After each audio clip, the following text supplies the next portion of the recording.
Have you ever wondered what would happen if the legendary Bruce Lee, the master of Jeet Kune Do, faced off against a heavyweight boxer? Imagine the nimble, lightning-fast kicks of Bruce Lee against the powerhouse punches of a boxing giant. It sounds like the stuff of legends, right? Well, there's an untold story about a showdown between Bruce Lee and a heavyweight boxer that has sparked debates and curiosity. Some people argue that without his feet, Bruce Lee wouldn't stand a chance against a real fighter, especially a heavyweight boxer with deadly hands.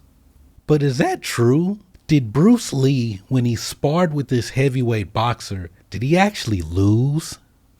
Well, join me as we delve into this encounter. Was it a classic mismatch or a surprising display of skill and strategy? Hey, we're about to uncover one of martial arts' most debated what-ifs. In the heart of Hong Kong at St. Francis Xavier's College, a young Bruce Lee found himself at a crossroads. Fresh from being expelled from LaSalle Academy, he was already training in Wing Chun under the guidance of Wong Shun Lung. Wong Shun Lung, Bruce's mentor back in Hong Kong, was not just a Wing Chun practitioner, he was also a formidable fighter in Beimo, the intense rooftop fights of Hong Kong. Wong, who was known as King of the Talking Hands, was not only a Wing Chun enthusiast. Before he started Wing Chun, he was also a boxer who also had a remarkable record in Beimo fights. Well, that was before he crossed paths with Ip Man and he was humbled. But anyway, fast forward 2 years from when Bruce first started training in Wing Chun, and Bruce, he was facing a defining moment, an inter-school boxing tournament. The stakes were high and the opponents were formidable, especially Gary Elms, who was the two-time defending champion in Bruce Lee's 120-pound weight division. Bruce, with his unique blend of Wing Chun and boxing, which was crafted by Wong, stepped into the ring against Gary Elms. The bout was a spectacle of strategy and skill, with Bruce employing his Wing Chun techniques in a boxing context, leaving his opponent bewildered and completely off balance. Despite being a newcomer to the boxing scene, Bruce's performance was nothing short of impressive. Bruce Lee's victory by unanimous decision was a testament to his adaptability and prowess. However, this win was more than just a trophy. It was a reflection of Bruce's philosophy. See, Bruce was dissatisfied with the limitations that were imposed on him by traditional combat sports. He yearned for an expression of martial arts that was not constrained by conventional boundaries. Well, as Bruce ventured to Seattle, his martial arts journey took a new turn. Here, he encountered a diverse group of friends and students, each with their own background in combat sports like judo and boxing. Among his earliest students were Jesse Glover, who was exposed to judo and boxing when he was in the Air Force. Ed Hart was a former professional boxer, and James DeMille, he was a formidable heavyweight boxer during his time that he served in the Air Force. Bruce's ability to completely dominate these experienced fighters, despite their clear size advantage, was a clear indication of his exceptional skills.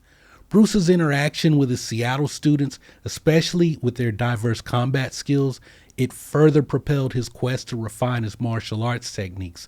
However, it was in his Seattle days that Bruce Lee began to question the traditional methods that he brought with him from Hong Kong, and he began to adapt them to his physical encounters that he was facing in America. He scrutinized every technique, asking, would this work in a real fight? And his focus shifted from accumulating techniques and forms of Kung Fu to honing practical, effective methods. It was here that Bruce, along with James DeMille, developed what would become known as the floating punch or the power punch, a technique that symbolized Bruce Lee's fusion of Wing Chun and boxing. It was the floating punch concept that Bruce Lee showing off in his famous 1 and 6-inch punch demonstrations. So Bruce Lee and boxing, that's quite the dynamic duo, right? Well, Bruce, he was like a kid in a candy store when it came to boxing. Bruce Lee was studying champions like Sugar Ray Robinson, Joe Louis, and the great Muhammad Ali. But here's a plot twist for you guys. It was Jack Dempsey and not Muhammad Ali who turned out to be the real MVP in Bruce's martial arts evolution. Now, look, everyone loves a good origin story, and Bruce Lee's journey to Jeet Kune Do is no different. In Cantonese, Jeet Kune Do. the way of the intercepting fist. Post his showdown with Wong Jack Man in 1964, Bruce didn't just sit back and bask in his alleged victory. No, it was at that point that he had a light bulb moment. Bruce Lee's expression of Wing Chun needed a little bit something extra, especially in the mobility department. He realized that without the ability to close the gap or chase down a runaway opponent, he might as well be fighting with one hand tied behind his back. Well, at this point is when boxing enters stage left. It was the unsung hero of Bruce Lee's martial arts repertoire. Bruce saw boxing as the real deal in combat, a dance of fists that was all about moving and grooving. I hope you don't mind if we move our man so that the two of us will have more room to groove. And what's the crown jewel of this dance? It was the straight lead. Think of it as the Bruce Lee brand of a knockout. It was quick, direct, and no messing around. So all of your movements must be simple and direct. Master, what does direct mean? Direct means not wasting time. This straight lead wasn't just a random pick either. It's a gem from fencing, which was a cousin of British boxing. Think of it as fencing without the fancy sword. Bruce, being the smart cookie that he was, he took a page out of Jack Dempsey's book. And I mean that literally, since Bruce was a huge fan of Jack Dempsey's championship fighting. And Bruce adapted that straight lead into his own fighting style. But here's the kicker for you guys. The straight lead isn't just about punching, it's a whole philosophy. And it's like Bruce was playing 4D chess while everyone else was playing checkers. This can be compared to your left jab in boxing, except it's much more damaging. This concept, that's what you're seeing in Bruce Lee's legendary 1-inch punch. It's not just a party trick, it's the essence of Jeet Kune Do. I talked about this in another video. Now you're getting the real meat. Who are the unsung heroes behind this philosophy that Bruce took on? It was Aldo Nadi, the fencing maestro, Jim Driscoll, the boxing sage, and of course, Jack Dempsey. Together, they were like the three musketeers in Bruce's martial arts universe. Bruce didn't just stop at technique. He was all about that boxer's grind. He was hitting heavy bags, he was slapping focus mitts, and he was sparring like it was going out of style. This was revolutionary back at that time, especially for kung fu and karate crowds in America. Thanks to Bruce Lee, what we see in martial arts training today is a legacy of his innovative blend of boxing and traditional martial arts. People are training that way today because of Bruce Lee. In essence, Bruce Lee was doing kickboxing before it was cool. He was mixing up hands and feet like he was some kind of martial arts DJ. He took the best of both worlds, the precision of fencing and the power of boxing, and he spun it into the legend that is Jeet Kune Do. Well, all right, let's shift gears and stop talking about Bruce for a moment and talk about the man who squared off against Bruce Lee. It was Joe Orbillo. Now picture this, a young, scrappy boxer from Wilmington, California with a record that would make you think twice about trying to take his lunch money in high school. Joe Orbillo, a name that might not ring as many bells as somebody like Muhammad Ali, but in the boxing world of the 60s, this guy was as tough as they come. By the time that Joe, or Joey, was 19 years old, he stood at a solid 5 feet 11 and he weighed in at 188 pounds, and he racked up an impressive record of 8 wins, 0 losses, and 1 draw. I mean, Joe Orbillo actually turned down offers to play D1 football, and he possibly had a shot at the NFL because he wanted to pursue a career in boxing. So he was a real athlete. At one time, Joe was like the Rocky Marciano of his era. He was a bit smaller, a little bit quicker, and he was a fan of trading punches. Joe's career was like a roller coaster ride of brawls and bruises. He danced with some of the toughest guys out there at the time where he was located. Henry Clark, Johnny Featherman, and even the hard-hitting Jerry Quarry. His battle with Quarry was the stuff of legends. Joe was actually in the Army at the time of this bout, and his training camp happened at the same time that he was training to be the point man in his platoon that had orders to go to Vietnam. Despite getting floored in the 4th round, Joey bounced back up like a jack-in-the-box with a vengeance. He eventually lost the fight, but he won the crowd's hearts. Now, in a twist of fate, Joey was supposed to leave for Vietnam a few days after the fight with Jerry Quarry. A ruptured eardrum prevented him from shipping out, and the injury is probably the reason that Joe Orbillo is still alive today. things didn't go so well for the person who replaced him as point man in his platoon. But anyway, let's fast forward to the twilight of his career, and Joe hung up his gloves in 1975 with a record that echoed his journey in the ring. Joey might not have reached the heavyweight throne, but in the halls of boxing folklore, he's remembered as a warrior who never backed down from a challenge. Joe's story is a classic tale of raw talent, resilience, and the spirit of a fighter. From the tough streets of Wilmington to the bright lights of the ring, Joe Orbillo was a force to be reckoned with, a true embodiment of the boxer's heart.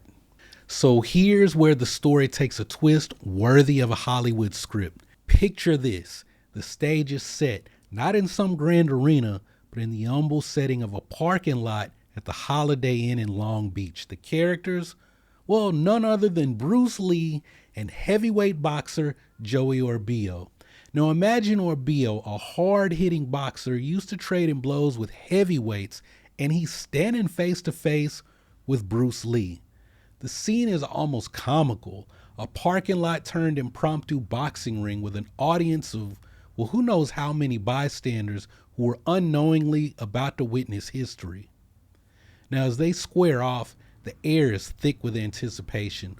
Orbillo with his powerhouse style, and here's Bruce Lee, a whirlwind of speed and precision. And then it begins. Bruce Lee with the grace of a ballet dancer and the ferocity of a tiger. He unleashes a flurry of strikes that are so fast that Joe Orbillo can barely see them, let alone counter them. Orbillo, this dude was no slouch in the ring, but he found himself in some unfamiliar territory. Each attempt to land a punch on Bruce Lee is like trying to catch smoke with his bare hands. Bruce's speed is otherworldly. His movements are just a total blur. Orbillo is bewildered and can only marvel at the spectacle. This exchange wasn't just a sparring session. It was a fusion of two worlds, the raw power of boxing meeting the finesse of real kung fu. In the grand tapestry of martial arts history, this encounter between Bruce Lee and Joe Orbillo shines as a testament to the universality of combat skills and the respect shared between true masters of their craft. So let's set the record straight for some folks out there on Bruce Lee's boxing ability. Joe Louis, you guys know Joe Louis, he was a titan in the martial arts world, one of the greatest karate fighters of all time. He often sparred with Joe Orbillo because Joe Louis at one point was considering going into boxing. Now Louis, one day he brings Bruce Lee along with him to his training session with Joe Orbillo. Joe Orbillo's watching Bruce Lee in action with the heavy bag, and he couldn't help but be amazed. His verdict, with just 6 months of boxing training, Bruce Lee could snatch the lightweight championship title. Now this isn't just some offhand remark from a nobody or a Bruce Lee fanboy. This is coming from Joe Orbillo, a man who's traded blows with professional heavyweight boxers and was once considered a title contender. I mean, that's like an award-winning chef complimenting your cooking and telling you, hey, you got what it takes to, I don't know, run your own kitchen at a 5-star restaurant. But it's a testament to Bruce Lee's extraordinary potential in the ring. Now imagine Bruce's punches that are so fast, so precise, that even a seasoned boxer like Joe Orbillo's left in awe. It's like trying to catch a shadow. Bruce's speed combined with his power made him a force to be reckoned with, and it was blurring the lines between martial arts and boxing. Now this story is more than just a testament of Bruce Lee's skill. It's a lesson in the boundless potential of human ability. It shows us that with dedication, passion, and the right guidance, the impossible can become possible. In the grand narrative of martial arts history, this is a moment that stands out as a remarkable what if. What if Bruce Lee had pursued boxing instead of acting and kung fu? It's a question that stirs the imagination, a tantalizing glimpse into a path that wasn't taken. But more than that, it's a reminder of Bruce Lee's incredible versatility and his unyielding pursuit of excellence in all forms of combat. And there you have it, folks. The tale of when martial arts met heavyweight boxing, when Bruce Lee's lightning-fast fists danced with Joe Orbillo's powerhouse blows. It's pretty amazing to hear what a professional fighter had to say about Bruce Lee's speed and his potential as a boxer had he ever decided to step into the ring with someone his own size. But hey, guess what?